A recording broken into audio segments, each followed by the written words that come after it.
we are back with another review. This one took way too long for no reason at all. All right, so we're just gonna hop right in. Today we are reviewing the Fear of God Essentials 2023 spring collection, spring line. You get the gist of it. So when we are talking about this super coveted brand, I feel like I always see it resurge year after year, and I'm not quite sure why, but I will get to that in a few moments. If you are going to go for Fear of God Essentials, you are going to pay about what I paid for other brands like High Ground and The Statement Of, right? So let's start that bracket right here, right now. Statement Of, High Ground, Fear of God Essentials. You're generally going to pay the same price, the $50, $60 range. This was $45. See, we got the rubberized lettering. Apparently they have switched from the flocked lettering in favor of rubberized lettering. So let's talk about that. First off, I want to say that for the price that I paid, I was expecting something a little better, I guess. Maybe this is also because of how much of a resurgence I see it have so often. And, you kind of just, if it keeps resurging, it's resurging for a reason. At this point, I'm convinced Fear of God Essentials is resurging simply because people enjoy the branding rather than the quality. And as I have kind of gone through Reddit and other social media platforms, that generally seems to be the case. Now, apparently, the quality of recent lines like this one are nowhere near the same quality that the older lines used to have. So we're working with an already negative public opinion here. And I can kind of see why. It's not terrible quality. I'm not sitting here like, oh, like, damn, that's uncomfortable. I'm not sitting here like, oh man, these rubberized letters I can feel them through the shirt. It's just not what I expected. For premium, doesn't feel premium.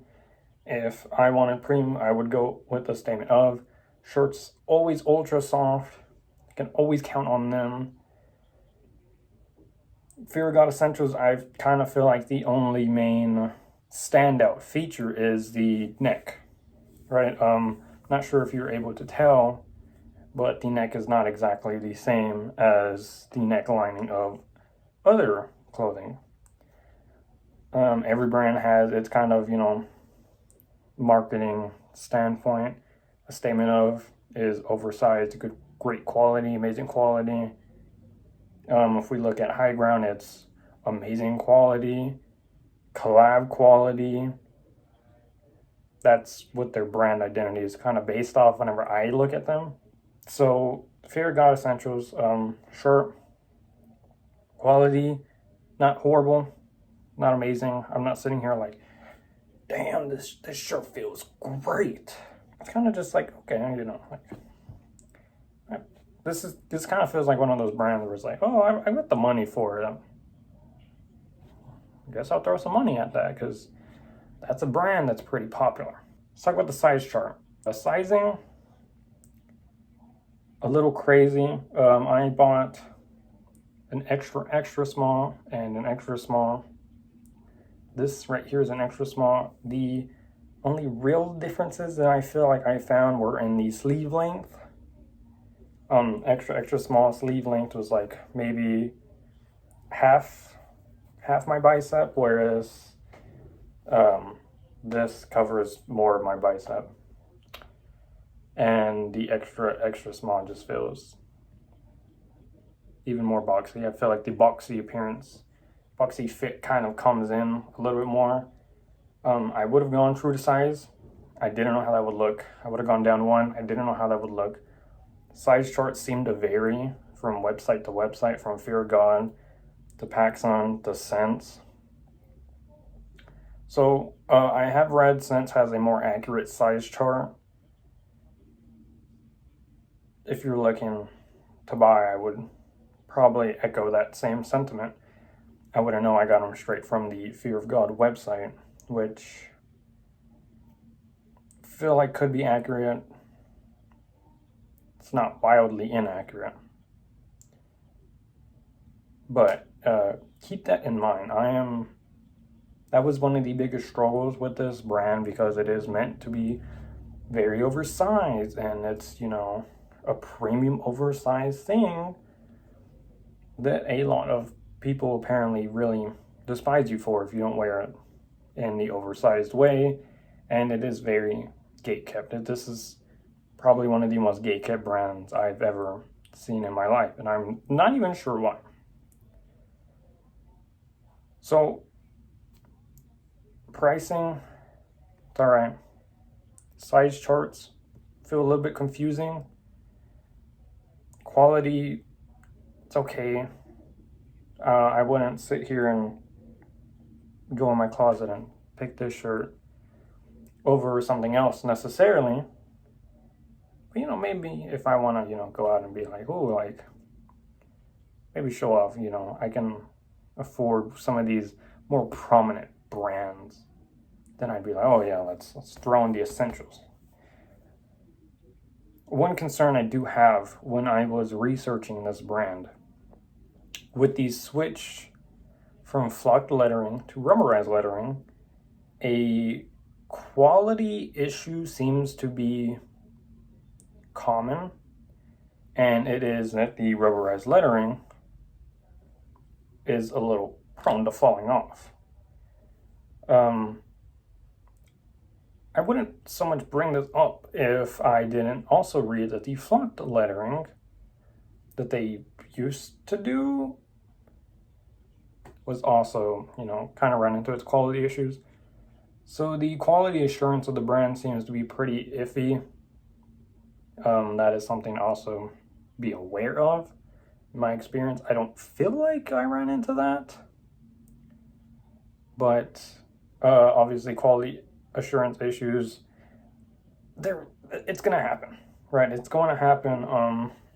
I think the backlash is more so that this is such a prominent brand that people are going to expect the premium, which is kind of where I fell with this. But you obviously don't want your clothing to fall apart after a wash or anything. And by the way, these are garments that are meant to be hand washed. And, I was seeing some people like, oh, like washing cycle on gentle will be fine, just don't dry it. And to be honest, I'm very afraid of having to wash this shirt due to all of the posts that I've read. So I can't exactly deliver the news on that, unfortunately. But it does appear to be a very big problem. I've even seen some people say, oh, I hand washed it and the letters still fell off. How do I put them back on? And I don't know, it seems pretty widespread. Now, is it really that widespread? I don't know, right? On the internet, the negative sentiment is always probably going to go crazy. It just kind of felt like it was hard to find people that genuinely enjoyed the brand for its quality rather than the brand name. Obviously, this is the more affordable line of Fear of God. This is Essentials, right? This is the cheaper line. You're not going to be shelling out hundreds of dollars for a garment. I would give this like a 7.2 out of 10. You can't return these. You can't exchange these. These are final sale. And I know that, that's not exactly a foreign thing to some of these higher end brands. I'm pretty sure a statement of is one of those. But a statement of is also, a brand that I believe is willing to resend things if something is defective. As far as I know, the customer support for the websites isn't the best, but don't exactly quote me on that. There's just better brands to spend your money on out there.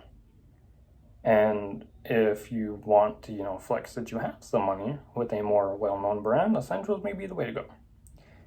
Maybe I messed up by buying shirts instead of a hoodie because, the hoodies I have seen go pretty popular themselves too. And I assume that has something to do with the fact that they are just oversized and people like to live in their hoodies.